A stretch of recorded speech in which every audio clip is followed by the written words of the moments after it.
या बातमीचे प्रायोजक आहे रिलायन्स ट्रेंड्स, भारतातील सर्वश्रेष्ठ fashion destination Reliance trends Umred येथे आपले स्वागत आहे। घेऊन येत आहे दिवाळी स्पेशल ऑफर। 3499 ची खरेदी करा आणि मिळवा 249 चे आकर्षक भेटवस्तू।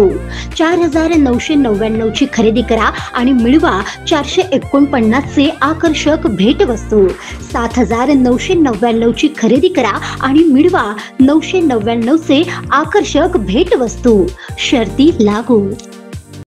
उमरेड तालुक्यातील गटग्राम पंचायत नवेगाव साधू येथे सरकारी कर्मचाऱ्यावर कर्तव्य बजावताना धक्काबुक्की करून जीवे मारण्याची धमकी दिल्याची गंभीर घटना घडली आहे। 24 ऑक्टोबर रोजी दुपारी 3 वाजता ग्रामसेवक विजय टोणपे हे कार्यालयात नियमित कामकाज पाहत असताना अतुल वैद्य आणि चेतन पडोळे राहणार आदर्शनगर उमरेड यांनी ग्रामपंचायत कार्यालयात शिरून गोंधळ घातला। दोघांनीही टेबलवरील कागदपत्रे अस्ताव्यस्त फेकून टोणपे यांच्या अंगावर धावून जाऊन धक्काबुक्की केल्याचा आरोप आहे।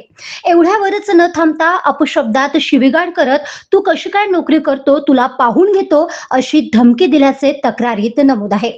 सरकारी कामकाजात अडथळा आणण्याचा हा प्रकार असल्याने टोणपे यांनी उमरेड पोलीस स्टेशन गाठून तक्रार नोंदविली आहे।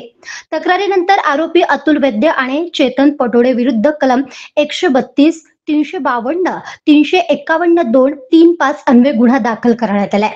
याबाबतचा पुढील तपास उमरेड पोलीस करीत आहेत। या घटनेमुळे ग्रामपंचायत कार्यालयामध्ये कर्मचाऱ्यांमध्ये संताप व असुरक्षतेची भावना व्यक्त होते आहे।